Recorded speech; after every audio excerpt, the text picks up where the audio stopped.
It is a murder. எதனால மீராவோட கொலையில பூஜாவுக்கு சம்மந்தம் இருக்குன்னு சாலமன் நினைக்கிறீங்க?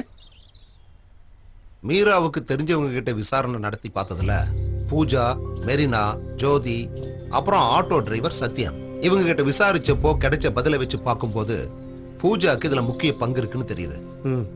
இதுல மொதல் விஷயம் என்னன்னா, மீரா ரூமுக்குள்ள போன பிறகு கிட்டத்தட்ட 10 நிமிஷத்துக்குள்ளேயே பூஜாவும் ரூமுக்குள்ள போயிருக்கா.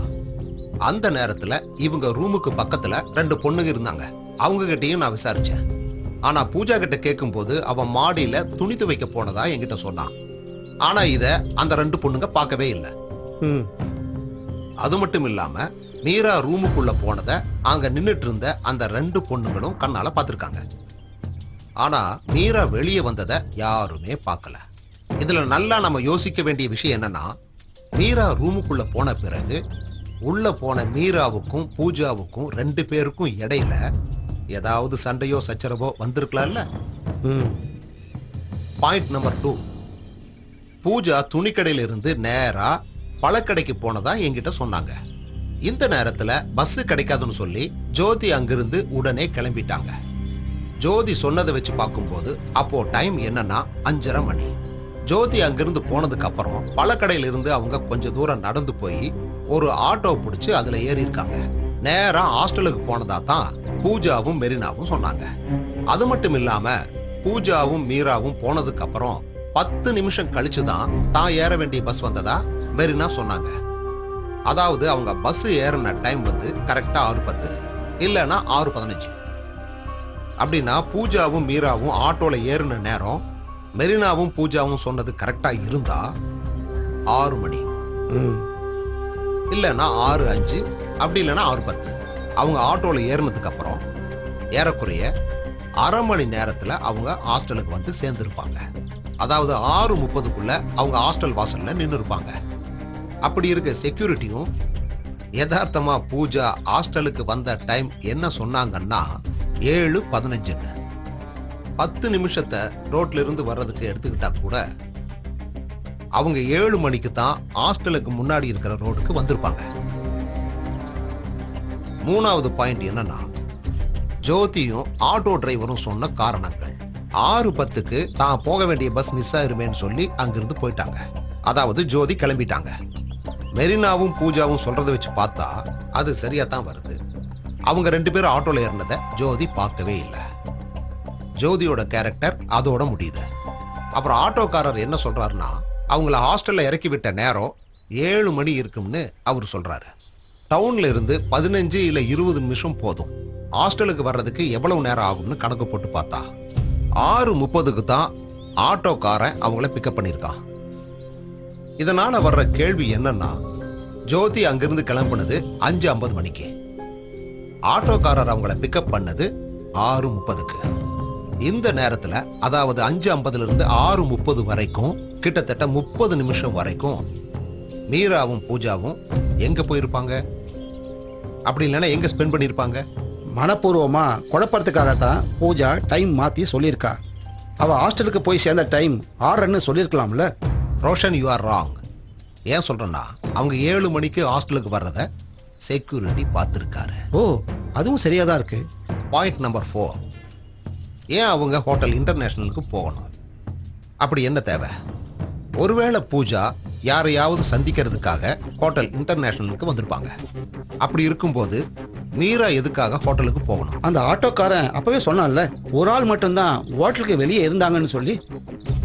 சரிதான், மீரா பூஜா கூட போனதாவே இருக்கட்டும். ஆனா ஹோட்டலுக்குள்ள மீரா போகல.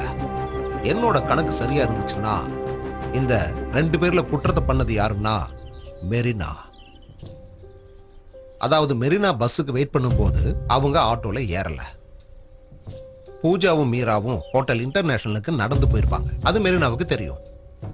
நான் என்ன நினைக்கிறேன்னா, காலையில மீரா காணாம போன செய்தியை சொல்றதுக்கு மெரினா பூஜாவை கூப்பிட்டப்போ மெரினா போறதுக்கு முன்னாடியே நாங்க ஆட்டோல ஏறி ஹாஸ்டலுக்கு போயிட்டோங்கிற விவரத்தையும் மெரினா கிட்ட தனிப்பட்ட முறையில் சொல்லியிருக்கணும். கரெக்டா என்ன சொல்றதுன்னு தெரியல. நம்மளை திசை திருப்பறதுக்கு மெரினாவும் பூஜாவுக்கு துணை போறாங்க. மெரினா போய் சொல்றாப்ல.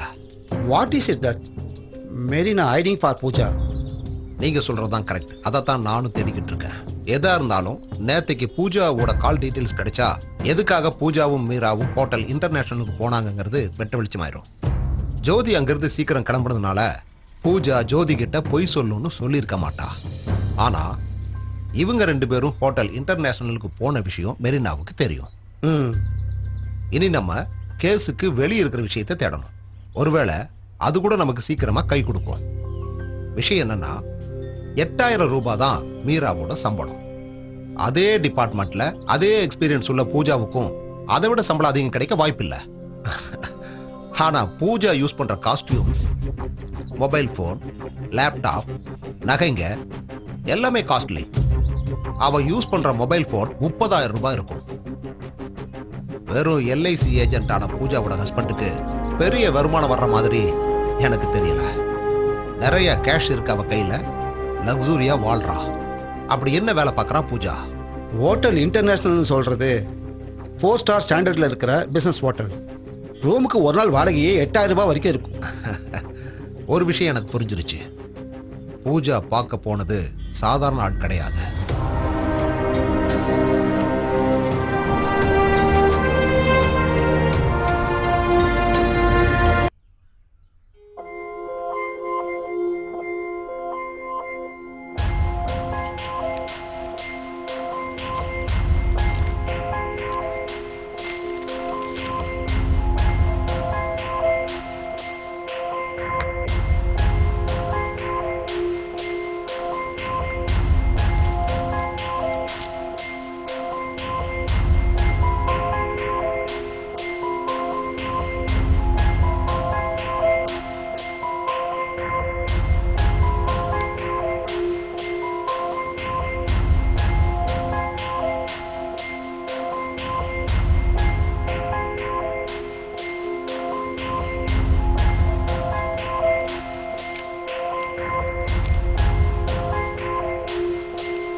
பூஜாவுக்கு மீரா தங்கச்சி மாதிரி தான்.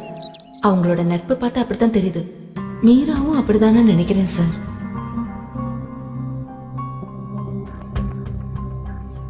அவங்க எப்போதும் சண்டை போடுவாங்களான்னு எனக்கு தெரியாது சார். ஒரு தடவை அவங்க ரூம் பக்கம் போகும்போது 2 பேரும் ரொம்ப சத்தமா பேசிட்டு இருந்தாங்க. நீ வேற ஏதோ ரூம்க்கு மாறிக்கிறியா, உன் கூட இருக்க எனக்கு பிடிக்கல, அந்த மாதிரி ஏதோ சண்டை போட்டாங்க சார். ஃப்ரூட்ஸ் வாங்கிட்டு அப்படியே நடந்து போயிட்டு இருக்கும்போது ஒரு ஆட்டோவை நிறுத்தி பூஜாவும் மீராவும் அதுல ஏறி போயிட்டாங்க.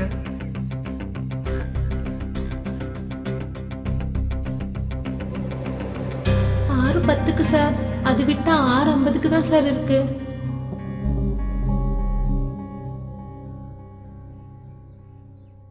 ஹோட்டல் இன்டர்நேஷனல் முன்னாடி நின்று ஒரு ஆள் மட்டும்தான் சார் இருந்தாங்க.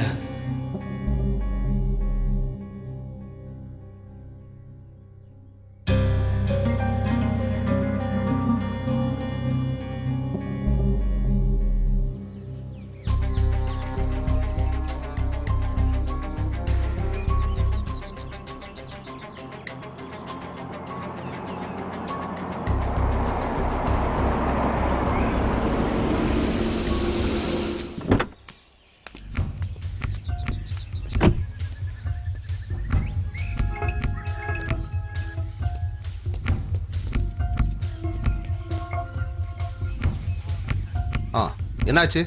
நான் சொன்னதை வெரிஃபை பண்ணீங்களா?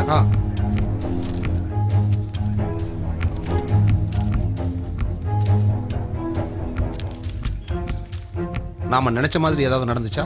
ஆமா, அன்னைக்கு பூஜாக்கு வந்த கால்ஸ்ல 3 கால்ஸ் அவங்க ஹஸ்பண்டுது, 2 கால்ஸ் அவங்க அம்மா அவங்களுக்கு பண்ணியிருக்காங்க. ஹஸ்பண்டுக்கு ஒரு வாட்டி பூஜா அந்த பக்கமும் கால் பண்ணியிருக்காங்க. அது மட்டும் இல்லாம காலையில 10 மணிக்கும் சாயந்தரம் 5 மணிக்கும் அதுக்கப்புறம் 5:55க்கு வந்த கால்ஸையும் மார்க் பண்ணியிருக்கோம். 3மே ஒரே நம்பர் தான். இதே நம்பருக்கு பூஜா 2 மணிக்கு அந்த பக்கம் கால் பண்ணியிருக்காங்க. அந்த நம்பர் யாருதுன்னு நீங்க கண்டுபிடிச்சிங்களா? கண்டுபிடிச்சோம். கிளமெண்ட் என்ற பேர் தான் அதில் வந்திருக்கு. Full name Emerson Clement. அவனுக்கு 21 வயசு தான் ஆகுது. Engineering student. அப்ப நான் நினைச்ச மாதிரி தான் விஷயம் நடந்துகிட்டு இருக்கு. சலமன், ஆச்சரியம் அது மட்டும் இல்லை, சரியா 6:35க்கு மீரா பூஜாவை கூப்பிட்டுருக்காங்க. அதோட அர்த்தம் அப்போ மீரா அந்த நேரத்துல பூஜா கூட இல்லைன்னு தானே? அதான் கரெக்ட். அப்படி பார்க்கும்போது அந்த ஆட்டோ டிரைவர் சொன்னது எல்லாமே உண்மைதான். மீரா ஹோட்டல் முன்னாடி நின்று வெயிட் பண்ணிக்கிட்டு இருந்தா. 6:35க்கு மேல டைம் ஆனதுனால ஒருவேளை அவ பூஜாவுக்கு கால் பண்ணிருக்கலாம். ம், அந்த பையனோட ஃபுல் டீடைல்ஸை கலெக்ட் பண்ணீங்களா? எடுத்துக்கோ.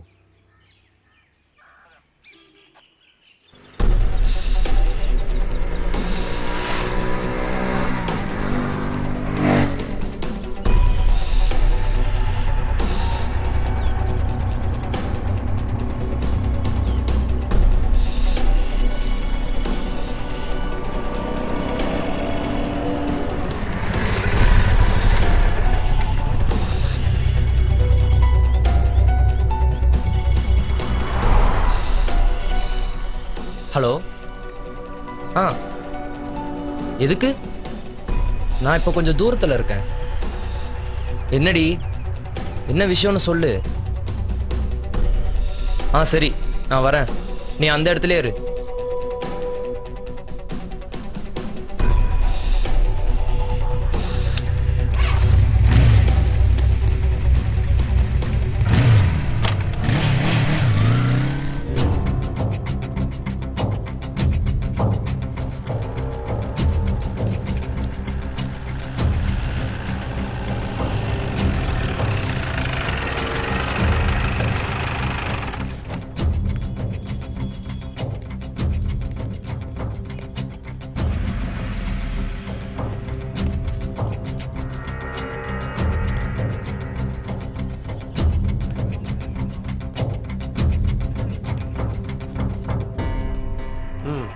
இவன் ஏதாவது பிரச்சனை பண்ணனா சொல்லுங்க. இல்லைங்க சார், எப்படி பிடிச்சிங்க? இவனோட கேர்ள் ஃப்ரெண்டு கிட்ட சொல்லி வர வச்சோம். ம், நீங்க போலாம்.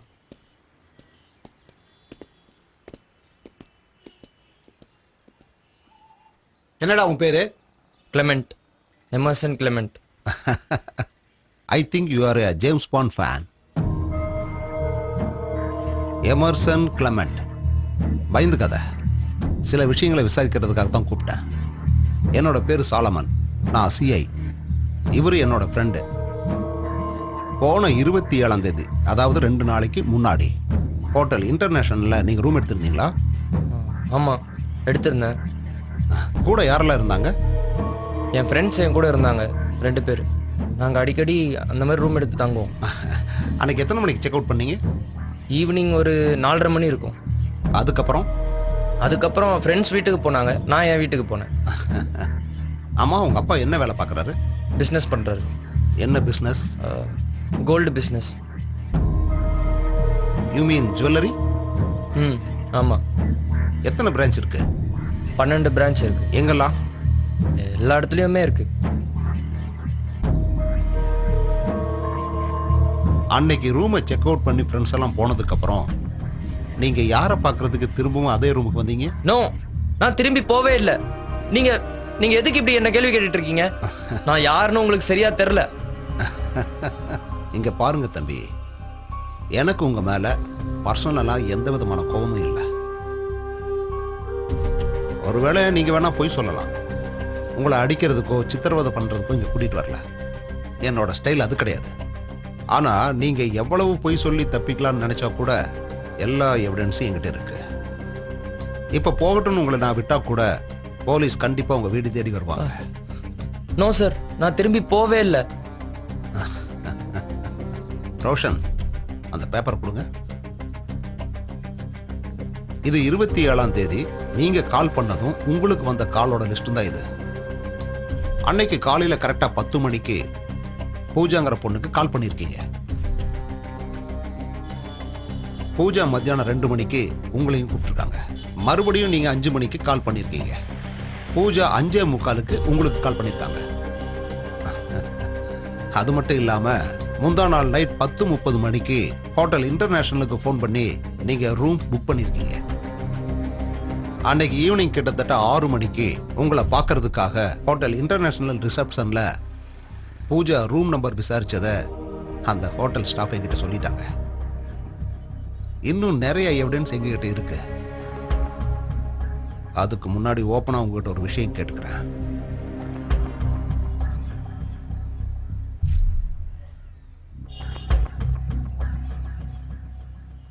உங்களுக்கும் பூஜாவுக்கும் என்ன ரிலேஷன்ஷிப்? எதுக்காக நீங்க 2 பேரும் சேர்ந்து அந்த பரிதாபமான பொண்ணை கொலை பண்ணீங்க?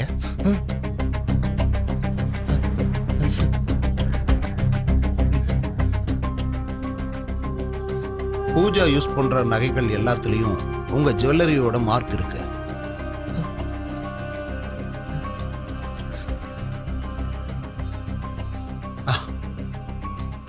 ஏன் அலறீங்க? உங்களுக்கான தண்டனையை நான் தர மாட்டேன். உண்மை என்னன்னு சொல்லுங்க. அவங்கள நான் ஃபர்ஸ்ட் டைம் பார்த்தது ஒரு ஃப்ரெண்டு கூட துணி கடைக்கு போகும்போது தான். யார? பூஜா. எவ்வளவு நாளைக்கு முன்னாடி? 6-7 மாசத்துக்கு முன்னாடி.